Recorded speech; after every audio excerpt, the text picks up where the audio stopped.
Salut YouTube, c'est Jay de la chaîne qui parle de secourisme. Aujourd'hui, une vidéo bonus qui m'a été demandée. Le sujet, quelles sont les différences entre le PSC1 et le PSE1? Pour répondre à cette question, je dois rajouter le PSE2.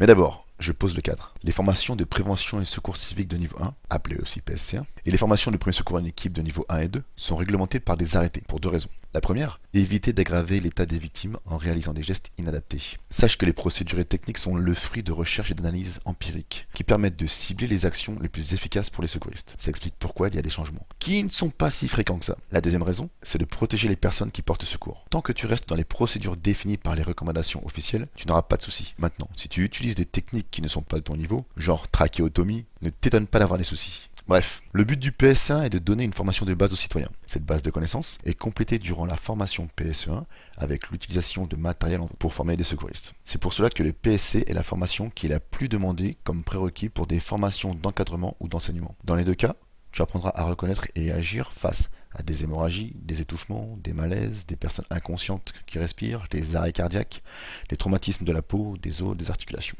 Comme je te l'ai dit, le PS est une base.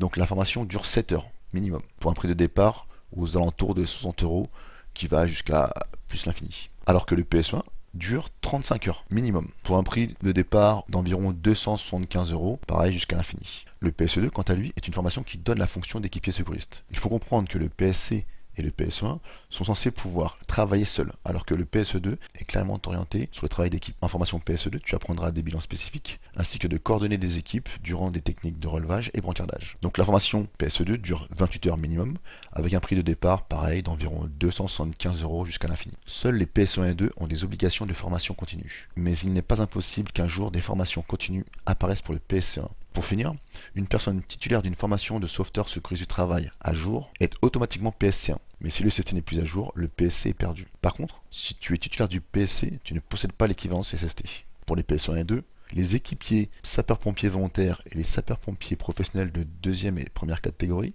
sont automatiquement titulaires des PSE1 et 2 tant qu'ils sont à jour de leur formation continue annuelle. Voilà, tu n'as plus qu'à trouver un organisme de formation. Si tu as des questions, mets-les en commentaire.